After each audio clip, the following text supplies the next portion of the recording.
So, of course, another important point that we have to discuss when we talk about elections and campaigns is obviously the role of money in the election process. And there was a famous quote to come out of 1896 when Republican William McKinley was running for office. His campaign manager, a man named Mark Hanna, who kind of is credited with running the first modern campaign, in large part because he used what little mass media they had at the time, but also because he brought a lot of money into the political process. He famously said, "There are two things that are important in politics. The first is money, and I can't remember the second." And after that campaign, you really saw corporate and union dollars, mostly corporate, being unleashed on the election process. Hanna kind of established a pay-to-play system where if corporations wanted access, if they wanted their say in legislative matters, they had to fork over some money to be listened to. So the question is, how far have we come since that time? Have we cleaned up our system, or is the role of money still problematic in our political system? So there are many people who are going to advocate for what we call campaign finance reform. Campaign finance reform would be the government placing restrictions or laws on the ability of a person to either to spend money or even raise money in the political process. On the other side, you'll have people who say campaign finance reform is unconstitutional because it infringes on an individual or a group or a corporation's right to free speech. So those are kind of the two extremes, and certainly we'll explore the nuanced approaches that have been taken throughout the decades. Ultimately, we will debate campaign finance. This lecture is not intended to necessarily give you any opinions on it, but more so to give you the factual information you need to understand what has been the history of campaign finance reform laws. So let's just start with a little anecdote of more modern age. So in 2002, the winning House and Senate candidates spent over $500 million. And of course, that was a record at that time when it set it. And then in 2008, the first billion-dollar campaign was waged in the presidential election. President Obama significantly outspent John McCain by spending $730 million. John McCain only obviously spent $333 million. The question that people ask is, does this money make a difference in the outcome of the election? Certainly, we see lots of ads, we see lots of money spent on these ads, but do they actually persuade voters or make a difference? Now, Obama set a precedent in 2008, not just because of how much money he raised, but also because he was the first candidate to break from a precedent in the sense of he did not accept what are called federal matching funds. And we'll talk more about that later. But this current election year, that precedent has also been shattered. In both Obama, again, and Mitt Romney, neither of them accepted presidential matching funds. So it looks like we're kind of entering a different phase now in terms of campaign finance and the amount of money that is raised and spent in campaign ads. And a lot of this also goes back to a recent Supreme Court decision that we will get to by the end of this lecture.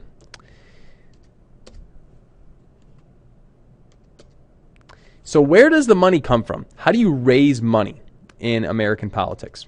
Well, for a presidential campaign, you can raise money from individual donors. Now, we have yet to define what an individual is. Who is a person? Under the law, who is a person is a lot more expansive than what you might think. And then, of course, you have this thing that I mentioned, matching funds. Matching funds come out of the 1970s, and we'll explain their origin momentarily.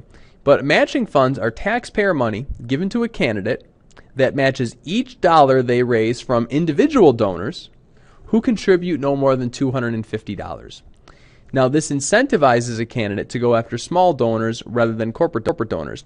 And it says that the government will only match what you raise among small donors. So they're trying to get you as a candidate to build the grassroots support. They're not going to match the dollars that might be given to you by a big money union or corporation. Now, if you're going to qualify for federal matching funds, and you can use it in either a primary election or a general election, you must raise $5,000 in each of the 20 states to be eligible. So typically that's not that hard to raise that much money in 20 states. And matching funds, we'll talk about why this was introduced in the 1970s shortly. Now, congressional campaigns, we already talked in a previous lecture about how the presidential and congressional campaigns differ. They're not eligible for matching funds, so neither House nor Senate candidates can take advantage of it. All money must come from individual donors. Again, we have yet to define individual.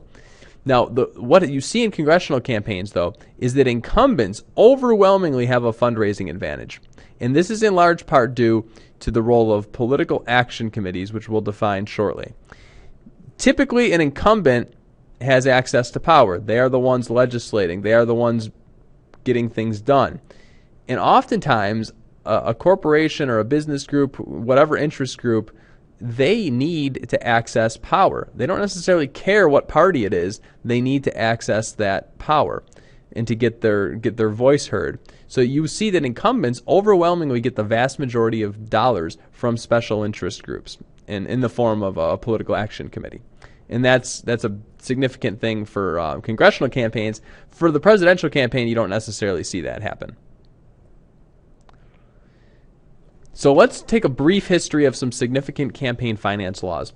Well, during the Progressive Era and in the aftermath of the 1920s of the Teapot Dome scandal of the Harding administration, there was an effort to certainly clean up the role of money in politics.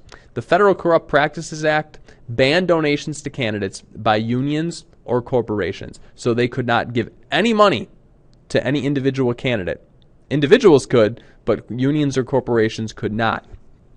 Now, the theory is that there is a direct link between money and corruption in the political process. That if you give a candidate money, you are opening it up to corruption. And that person is obviously going to do the bidding of the person giving them the money to the detriment of their constituency as a whole and society as a whole.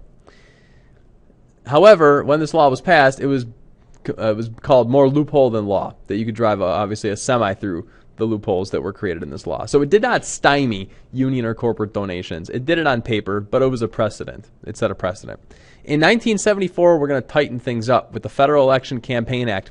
This is in many ways a response to Watergate. As part of the Watergate scandal, it wasn't just the break-in at the complex on the Potomac. It was also a larger scandal where Nixon had actually taken campaign contributions from donors and had used the powers of the executive branch to give them political favors, to give them maybe ambassador positions, or to use the government in some capacity to help them. So this is an attempt to clean up that corruption. Now, there are 4 parts of the Federal Election Campaign Act that are really important to note, because these 4 parts are going to be parsed later on in subsequent laws and Supreme Court decisions. The first, it sets contribution limits per election. So an individual can give, at that time, $1,000. Today it's $2,500. An individual can give $2,500 to a candidate in the primary election. And then when the general election time comes, they can also give another $2,500. So all told, the candidate's really getting $5,000. But it says, look, we need to limit the amount of money that even an individual, not just a corporation or a union, an individual can give to a candidate. Second point, it called for the disclosure of contributions and the spending reports. So how much did a candidate actually spend? Now, to do this, corporations, unions, or any other association had to create a political action committee and register with the FEC. The political action committee would be like, in many ways, establishing a P.O. box and getting all your mail there. It's not an actual thing. It's not an actual physical place. It's not anything concrete. It's really just a separate banking account for any organization who wants to get involved in politics. So that's all it is. It's like a separate checkbook. They can't, a corporation, a union, any association, they cannot cut a check at this time from their regular bank account where they might take in revenue or might have profits from their business. They have to create a separate bank account so that it can be tracked and we know exactly where that money is coming from, and so that also it can be limited. And PACs are limited to a max of $5,000 per candidate per election. So in this case, $10,000 for a PAC in both the primary and general. Candidates must file quarterly fundraising and spending reports with the FEC. This is still the law of the land today. You still see this happen, but any money that candidates receive directly, they must report. And spending limits. This part's controversial. As part of FECA, FECA, it limited the amount of money PACs and individuals could spend on what are called independent expenditures. An independent expenditure is money spent not by the candidate, but independent of the candidate. So today, if you see an ad on the air and it said this ad was paid for by Americans for Prosperity, that's an independent expenditure. You're saying something on behalf of the candidate, but you're not in collusion with the candidate. So under FECA, limits were established on those kind of expenditures, and this is going to be controversial. And then finally, matching funds. So we already went over how you get matching funds. So in essence, these are taxpayer dollars. And actually, when you fill out your income taxes, there's a little box saying, I would like to donate $3 or have $3 of my taxes diverted to the presidential matching fund treasure chest. You don't have to check it, but the goal of this system was to try to limit the amount of money in politics.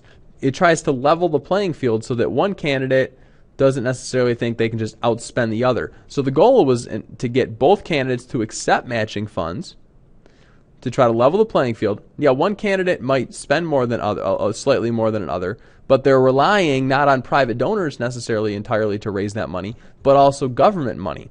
So the theory was this would, of course, prevent potentially an out-of-control explosion in the amount of money in politics. So the initial limit was $75 million. And by limit, what we mean here is that you were only allowed to spend that much. So this is something that candidates had to carefully consider. If I accept matching funds, I can double the amount of money I've raised, but I can only do it up to a certain point. Once I reach that point, I can't raise any more money with matching funds.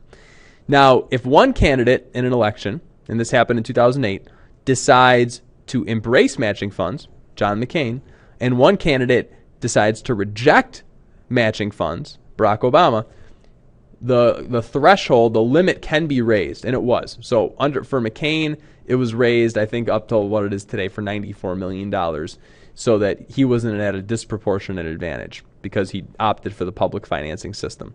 But in the 1970s, when they drafted this law, they thought that this would have a better effect and certainly help to take the role of money, to control the amount of money and its influence in politics.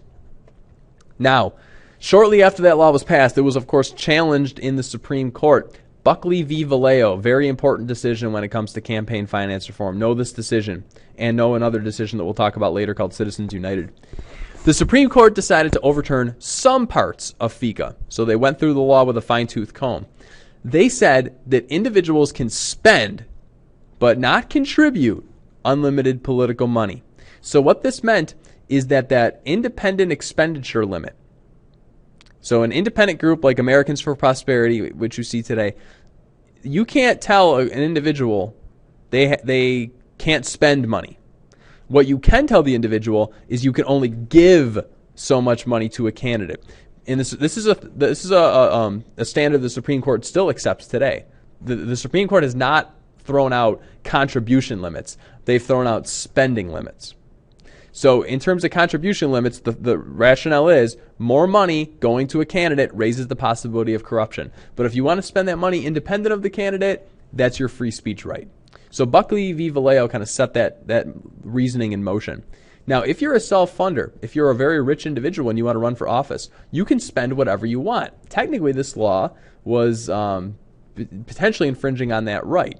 And you saw this actually in 2010 when Jack Davis ran for Congress against Kathy Hochul and Jane Corwin. He challenged another law, and the Supreme Court ruled in his favor, saying that as a millionaire, he should have been able to spend as much as he wanted, and other candidates should not be able to spend more just because he was spending more. Now, this is a funny thing. Buckley v. Valeo opens up this idea of candidate advocacy. So any ad that advocates for or against a candidate had to be financed with regulated money.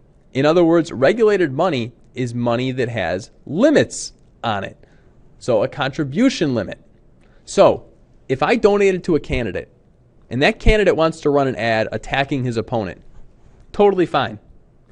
But if I spend my money through an independent group and that group attacks a candidate or openly supports a candidate, that's not constitutional.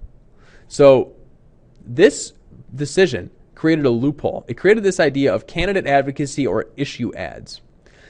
So an issue ad, any issue ad that does not advocate for or against a candidate is unregulated.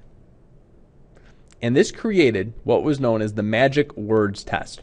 So you could run an ad independent of a candidate so long as it didn't mention certain words. And we'll watch a little clip from the West Wing to demonstrate the insanity of this. But you can't say things like, you couldn't openly say, I urge you to vote against this person. You might even not be able to say the word elect or defeat in your ad.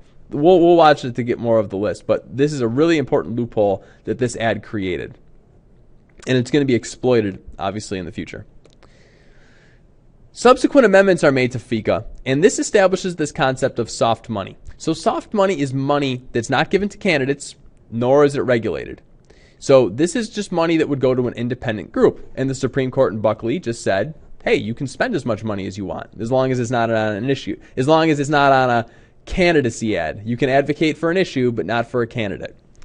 Now, this allowed corporations, unions, individuals to donate unlimited money to national party committees, the RNC or DNC, for party building activities. And that was the wording they used. So you could have a get out the vote or a registration drive. However, what they found is that trying to delineate between party building activities and what is not a party building activity was messy. So most of this soft money, unregulated money, no limits on it, was used for negative ads against opponents. Then they were called issue ads, but they were not. They were candidacy advocacy ads. And this was problematic. Now, new independent groups, once the soft money becomes an option, new independent groups are created. It's not just going to go to parties. It's going to go to 527 groups, 501c groups. Both of these numbers refer to sections in the IRS tax code that allow certain groups to take tax deductions and still wage political activity. Swift Boat Vets for Truth, prime example of this, the group that attacked John Kerry for his service in Vietnam. Obviously, because they're tax exempt, it's way easier to raise money. So this opens the door to more money in politics. Soft money leads to a steady increase in the amount of money raised and spent independent of candidates from the 1970s well into the 2000s. However, all of this money must still be reported to the FEC and IRS. In an effort to stop soft money, John McCain and Russ Feingold sponsored a law known as the Bipartisan Campaign Reform Act, for short McCain-Feingold, and this was 2002. It banned soft money to political parties. Parties were only allowed to raise money through PACs and individual donors, which meant that it's not soft money anymore, it's hard money. So it's setting limits on that. Fundraising increases, actually. So it doesn't have an effect on removing the sheer volume of money spent, but it does decrease the single big donations that are being made. So you see more small donors as a result of this law because of the regulations, and less big donors, less big, like guys like David Koch or George Soros. He's the liberal counterpart. So a lot more small donations, more grassroots participation. Another thing that this law does is it restricts what is termed electioneering communications, financed with either corporate or union money within 60 days of a general election or 30 days of a primary election. This does not apply to PAC money, though. Now, this is going to be the clause that is going to come under attack in the next case we'll look at, which is Citizens United v. FEC, which is a game changer. So this electioneering communications. So in other words, this is an effort to go after the issue ads, to close that loophole from Buckley v. Vallejo. So if a group wants to run an ad, either for or against a candidate, and technically they have to be for or against an issue, remember, can't advocate for or against a candidate. they can do it, but to prevent it from influencing the candidate, they say you can't do it within a certain time frame before the election. So it's an effort to try to get those ads from influencing people's votes. Stop the influence of soft money in politics. The Supreme Court actually upheld this law in a 5-4 ruling. However, they did raise some questions about the constitutionality of electioneering communications, whether it could be a First Amendment infringement. And then we get to the biggie. Citizens United. There's a good story to this. Citizens United is a very right-wing group, and they had created a movie entitled Hillary, and they were trying to pretty much slander and portray Hillary Clinton in a very negative way, and they planned on running this ad onto this movie, but the problem is that it would have violated McCain-Feingold by they were going to show this ad or movie within the time frame of 60 days or 30 days before an election. So the FEC stepped in, Federal Election Commission, and said, you can't do this. This would be a violation of McCain-Feingold. So the case went to the Supreme Court. The Supreme Court, in a 5-4 decision, very bitter. We will look at the majority and minority opinions next week. It says that electioneering communications is a limit on independent political activity and therefore is unconstitutional. The rationale is that free speech applies equally to corporations and unions, that they are persons under the law. Now, this idea of corporate personhood goes back to the late 19th century. But to say now that the First Amendment applies to corporations in terms of how much they can spend on a campaign, that idea is new. In the majority opinion, some of the rationale was, look, you have media corporations. The media can influence elections, and there's no regulations imposed on them. Hard money, soft money doesn't apply to the media. They're massive corporations. So a lot of majority justices said, why can't anyone else influence it? Why can't other corporations like Citizens United try to influence the election? Whoops.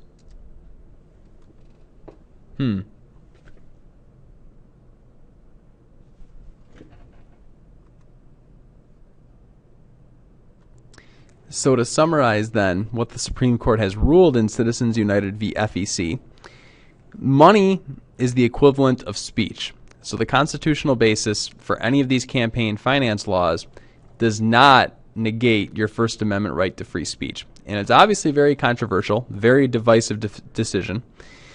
But if we look at what the rules are now after this ruling, so prior to the ruling, the rule of thumb was that hard money is limited. The contribution amount is limited. Therefore, if the contribution amount is limited, there's no limits on the spending that a candidate can do.